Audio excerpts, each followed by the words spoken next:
I'm Coffee Kevin. Let's make coffee using a Bunn Trifecta. This machine is still available and does everything a K-Cup or Nespresso machine does, minus the pod. In case you're wondering and sitting there saying, what's with this guy? These aren't even made anymore. I spend the majority of my time focusing on new and current products, but I'm a believer in knowing history is good for us. The Bunn Trifecta is one of the most innovative products I've yet seen in the world of coffee. I feel its timing, both the consumer and in both consumer and commercial worlds, was just ill-timed. Let's talk about its features. It brews at the requisite SCA Gold Cup approved brew temps. Let me take this digression a little further here. Bunn is one of the few companies that is always more or less champion the Gold Cup standards. Like the song, I liked country music before it was cool. I think that's what it's called. Bunn's machines always brewed within the target range. They had their own heaters and their own heating system. It was kind of an always warm system. The Trifecta uses maybe some form of that, but I don't think it's identical. But the good news is it brews at target 200 degrees Fahrenheit brew temps throughout, and which is lucky because it's a very short contact time. It's very quick. The brewing chamber features a series of air jet bursts to create turbulence. This is to agitate the grounds to break up any clumping and in general enhances extraction. There have been several attempts throughout brewing history to so facilitate extraction using controlled turbulence, but the Trifecta has one of the best I've ever seen. It is controllable using this knob. You can see it over there. We got yeah, that's it. The one at the top there. Thank you, I think. This is to agitate the grounds. Okay, and then you can try different settings and use your preference. But I think most important, you can try different settings and sample the effects of turbulence for yourself. Bunn parts company with many years of their own dedication to drip and uses a floating grounds chamber to brew in. In many ways, the Trifecta is akin to the AeroPress, particularly using the inverse method, French press, vacuum, or do you say siphon in your house, brewing technology. Contact time is for once completely predictable and controllable using the other knob. It just is simply, it's a time setting. You can use up to 3 minutes and you can use down to, I think, 30 seconds. I can't see it on this side, but memory. For all its technology and options, the Bunn Trifecta is really a simple brewer to use. For a lifestyle moderate, normally the K-Cups market, they'd be totally happy, I think. You could own one of these, and provided you can supply it with coarse ground, which also known as French press coffee, or Chemex coffee grounds, just leave it on the settings it came preset with and likely brew the best coffee of anyone you knew. This is both the most complex and simplest coffee maker ever. And the permanent metal filter, right here,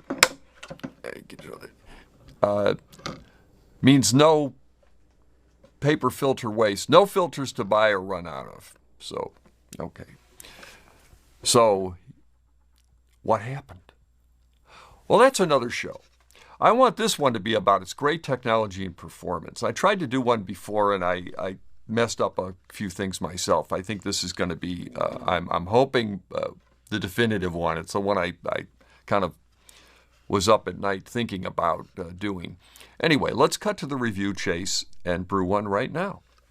First, we choose how much. Well, since I have just Michael here today with me, and I'm in good shape, while the Trifecta is a single-serve maker, it makes a large single cup, 12 ounces. So I can fill the reservoir to max capacity, which I've already done. If you see it over there, it's at the 12 fill line.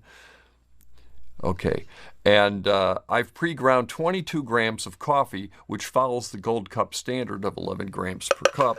I'm just going to pour it in here and just give it a really quick shake.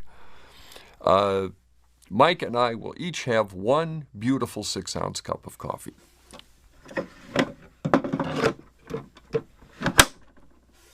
Okay,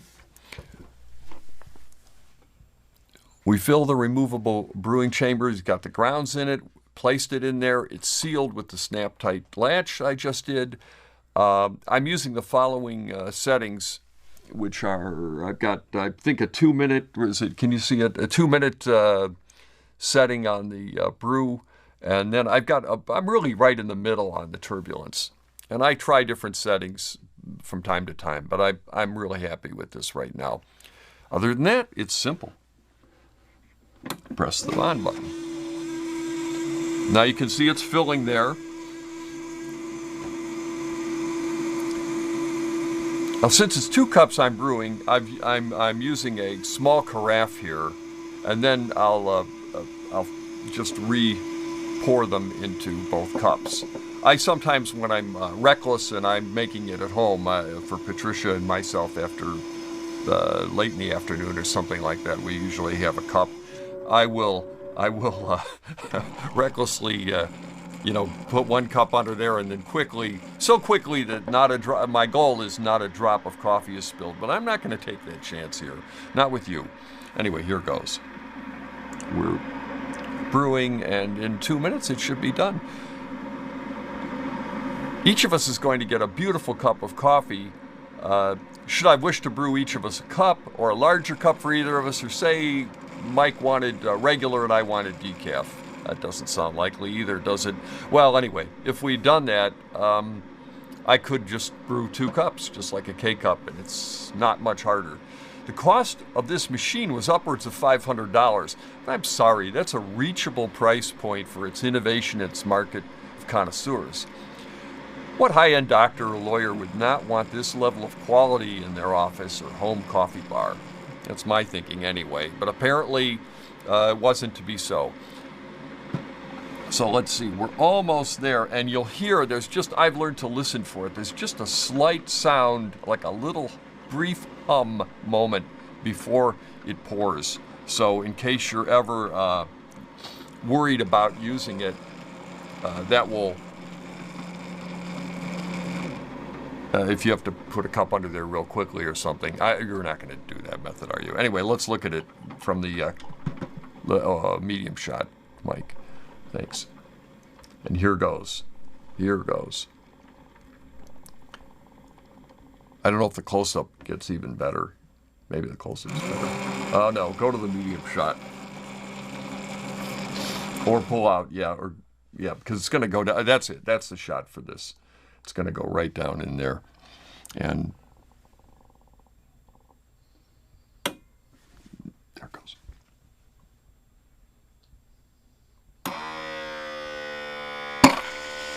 Okay, I lied. It's not a hum. It's a little click. Something mechanical. But look at this. Isn't it beautiful? Oh no. Tilt up a little bit and show how dry. Yeah, there you go. That's fine. Show how dry it is. These grounds are really, it does a great job. Just like the AeroPress, you should really not have any liquid left in there. Okay, and here's I'll pour Michael's first, and then I'm going to wait a moment. This is a really hot cup of coffee, by the way. I really should have brought the Brew Perfect device so that I could enjoy it right away, but I'm going to wait a minute and just give you an update on CoffeeCon. I just received another note about CoffeeCon 20.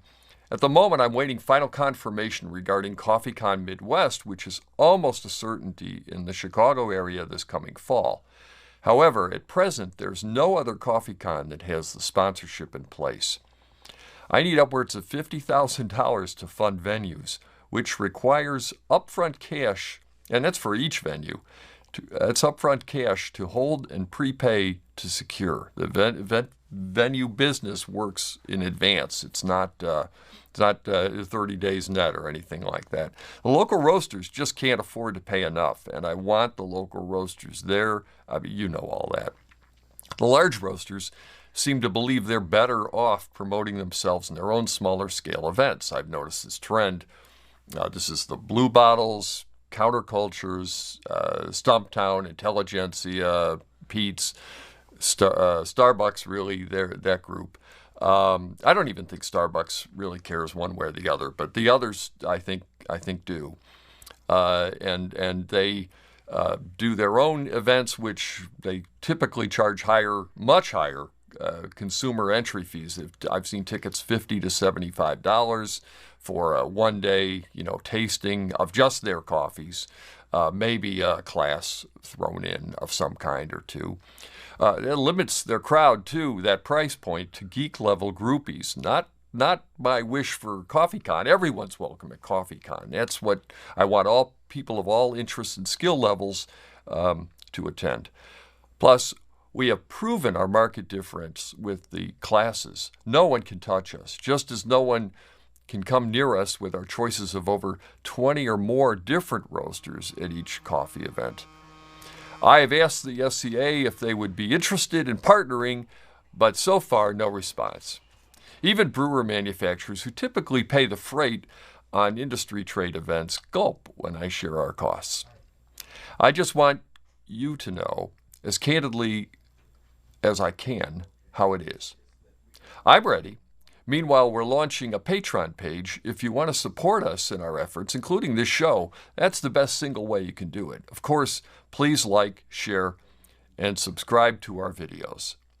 Well, let me take the taste of this, and by that time, Michael will be back.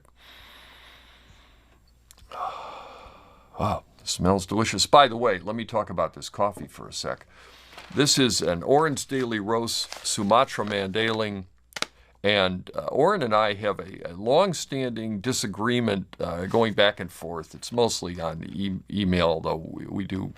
Whenever I go to the city, I always visit with Oren and Nancy, and they, he specifically, and I really have a different philosophy on our views on coffees, particularly Sumatra Mandailing.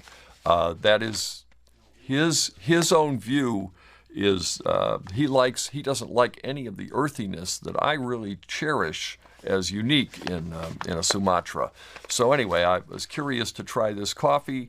I just got this package the other day, and it is, I have to say, it is a superb. Man, I hate it when other people are right, but it's so common an occurrence in my life that I have to.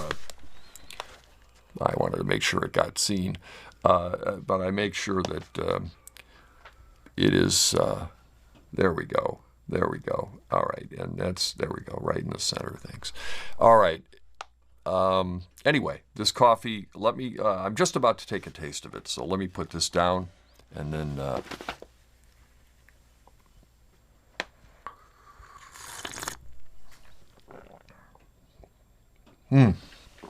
oh man. That is, I'm just telling you, this is,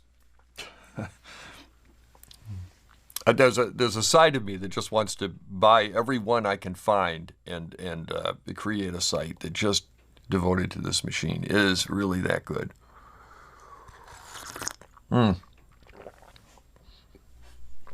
Perfect brewing temperature. Michael, you're going to love this coffee. And anyway, so go for the it's in now. It's at its peak. The Sumatra from Oren's. They're wonderful folks. I really like their coffee, as I like so many roasters. But this is their. I admit I have special friendship and awareness. But I'm also brutal if I don't like the coffee. This one I really like. So anyway, I'm Coffee Kevin. See you soon.